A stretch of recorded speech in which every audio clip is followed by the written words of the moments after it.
Welcome to S के study point Siliguri. आप देख रहे हैं एस के स्टडी पॉइंट सिलीगुड़ी। आपसे आग्रह है कि हमेशा प्लेलिस्ट का प्रयोग करना है। प्लेलिस्ट की मदद से आप जब पढ़ेंगे तो किसी भी टॉपिक को या सब्जेक्ट्स को या क्लास को पढ़ने में दिक्कत नहीं होगी। बच्चों, हम लोग औद्योगिक क्रांति नामक पाठ का अध्ययन कर रहे थे और अगली टॉपिक के अंतर्गत हमारे सामने समाजवाद अर्थात सोशलिज्म नामक टॉपिक है।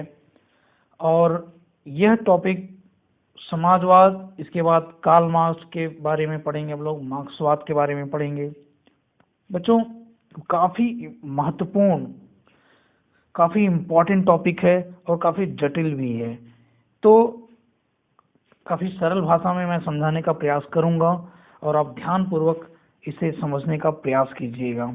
इसलिए इस टॉपिक को मैंने 2 पार्ट में डिवाइड किया है। आज सिर्फ समाजवाद पे ही केंद्रित करेंगे और अगली क्लास में हम लोग कार्ल मार्क्स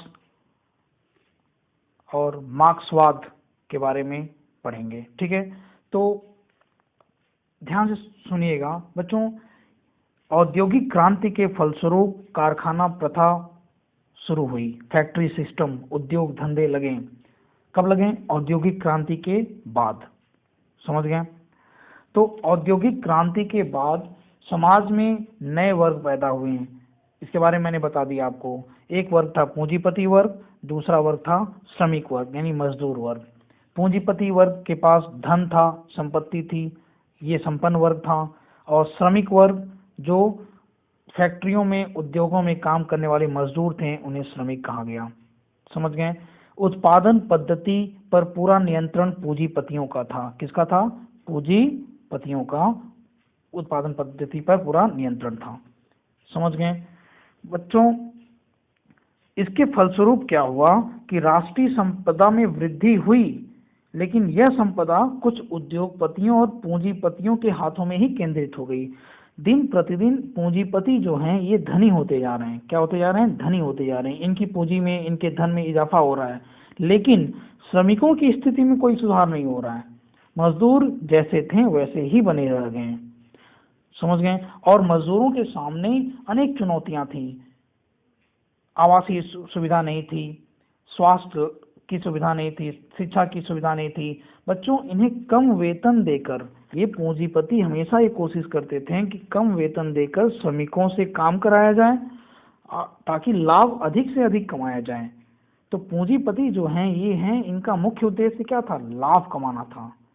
ये प्रॉफिट मेकिंग एटीट्यूड से ग्रसित थे। समझ गए? तो द्वंद्व बना हुआ है दोनों वर्ग में। क्या हुआ? श्रमिक और पूंजीपति दोनों में क्या हो गया? द्वंद्व हो गया, यानी संघर्ष चल रहा है। दोनों के जो हित हैं वो टकरा रहे हैं। आई बात समझ में?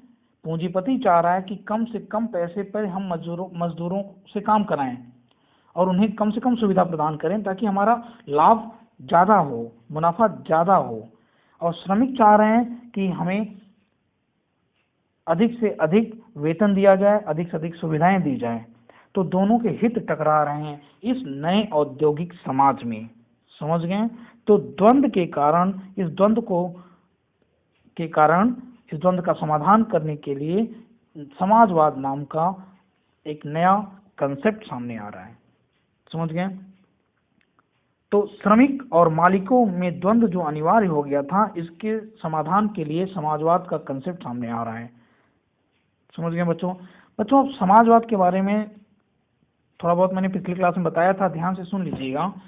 इस समाजवादी व्यवस्था के अंतर्गत, इसके अंतर्गत शोषण नहीं होगा।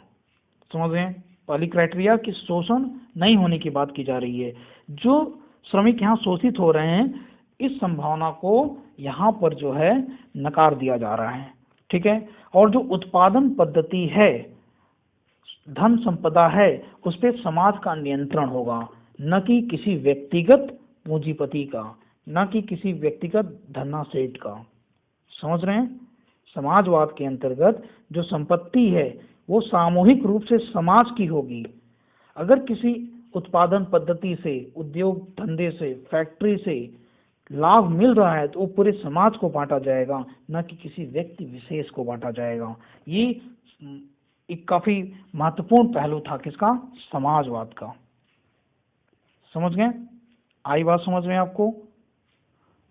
अर्थात ये जो द्वंद्व हो रहा है वर्गों में, विभिन्न वर्गों में, उस द्वंद्व को समाप्त करने के लिए समाजवाद का प्रयास है। व्यक्तिगत लाभ का जो मूल उद्देश्य है पूंजीपतियों का, इसमें नकारा गया है, समाजवाद में नकारा गया है, उसे हतोत्साहित किया गया है कि यहाँ पर व्यक्तिगत लाभ मूल उद्देश्य नहीं होगा, बल्कि सामूहिक लाभ, सामूहिक हित मूल उद्देश्य होगा। किसका? समाजवाद का। समझ गए बच्चों? तो पूंजीवाद ऐसी व्यवस्था है जिसमें पूंजीपतियों के द्वारा उत्पादन इकाई पर नियंत्रण स्थापित है, वो चला रहे हैं पूरा शासन तंत्र और उत्पादन तंत्र। और समाजवाद में जो मालिकाना हक होगा वो पूरे समाज का होगा, न कि किसी व्यक्ति विशेष का होगा। समझ गए बच्चों? कुछ प्रारंभिक समाजवादी हैं जैसे Robert Owen, Saint Simon, Charles Fourier. इन्होंने शुरू में इस कंसेप्ट को, इस विचारधारा को दिया था, आगे बढ़ाया था। ठीक है, ये प्रारंभिक, इन्हें प्रारंभिक समाजवादी के रूप में जाना जाता है। किसे किसे? Robert Owen, Saint Simon, Charles Fourier, और भी हैं नाम जैसे लुई बेकर, प्रुंथो इत्यादि। बच्चों ये सभी दार्शनिक जो हैं प्रारंभिक समाजवादी, इन्होंने शुरू में जो ये शोषण हो रहा है इसके विरुद्ध आवाज उठाई थी। ठीक है बच्चों, अब कमियां हम किसकी पढ़ने जा रहे हैं? इन प्रारंभिक समाजवादियों की कमियां पढ़ने जा रहे हैं। ठीक है, ध्यान से सुनिएगा। ये जो प्रारंभिक समाजवादी थे ये सिर्फ और सिर्फ आदर्शवादी थे। इन्होंने समाजवादी आदर्श की बात की है, किंतु समाज व्यवस्था के परिवर्तन के लिए कोई रास्ता नहीं बताया है। किन्होंने? इन प्रारंभिक समाजवादियों ने कोई सॉल्यूशन नहीं दिया।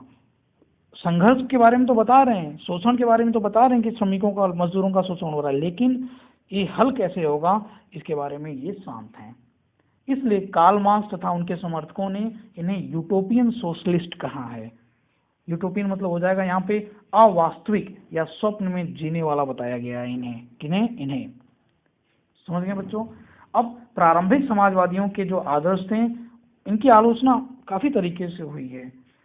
इन्हें कल्पनाशील और अवास्तविक बताया गया है। धरातल की परिस्थितियों के साथ उनका कोई संपर्क नहीं था, यानी ये प्रैक्टिकल नहीं थे। इन्होंने आदर्श दे दिया, इन्होंने बात बता दी, लेकिन उसका सॉल्यूशन इन्होंने नहीं बताया। समझ गए? ये वर्ग संघर्ष के बारे में पूरी तरह सोच नहीं सके, जो वर्ग संघर्ष आगे चल के हम कार्ल मार्क्स के द्वारा सुन रहे हैं। दिक्कतें हैं समाज में, और नए औद्योगिक समाज में दिक्कतें हैं। ठीक है, इसकी तरफ शुरुआती दौर में इनके द्वारा इंगित किया जा रहा है, लेकिन वो हल कैसे होंगे इसके बारे में इन्हें बताया नहीं जा रहे हैं। ये सोचते थे कि शिक्षा के विस्तार से और नैतिक मूल्यों के जगाने पर मालिक श्रमिकों का शोषण बंद कर देंगे। ये लोग सोचते थे बच्चों ऐसा कि अगर शिक्षा का विस्तार होगा और नैतिक मूल्य बढ़ेंगे तो ये जो पूंजीपति हैं ये श्रमिकों का शोषण बंद कर देंगे। ऐसा कौन मानते थे? ऐसा प्रारंभिक समाजवादी मानते थे। इसलिए पूंजीपतियों के साथ इन्होंने संघर्ष नहीं बल्कि सहयोगिता के माध्यम से समाजवाद की स्थापना की वकालत की। यानी प्रारंभिक समाजवादी ये चाहते थे कि सहयोग के माध्यम से, पूंजीपतियों और श्रमिकों के बीच में सहयोग के माध्यम से इस द्वंद्व को समाप्त किया जाए। और वही कार्ल मार्क्स क्या कहते थे? ये वर्ग संघर्ष है, संघर्ष था, संघर्ष है और संघर्ष रहेगा। ठीक है, जिसके बारे में हम लोग अगली क्लास में पढ़ेंगे। समझ गए? इसलिए कार्ल मार्क्स ने इन समाजवादियों को अवास्तविक और स्वप्न विलासी समाजवादी कहा है। अवास्तविक तथा स्वप्न विलासी समाजवाद इन्हें कहा गया है, समाजवादी कहा गया है। समझ गए होंगे? आज भर इतना ही। अगले क्लास में बच्चों कार्ल मार्क्स और फ्रेडरिक एंजल्स के बारे में बात करेंगे। आज भर इतना ही, तब तक के लिए धन्यवाद। टॉपिक काफी कठिन है, ध्यानपूर्वक समझिएगा, इसलिए इसे मैं 2 पार्ट में डिवाइड कर रहा हूँ। ठीक है, धन्यवाद।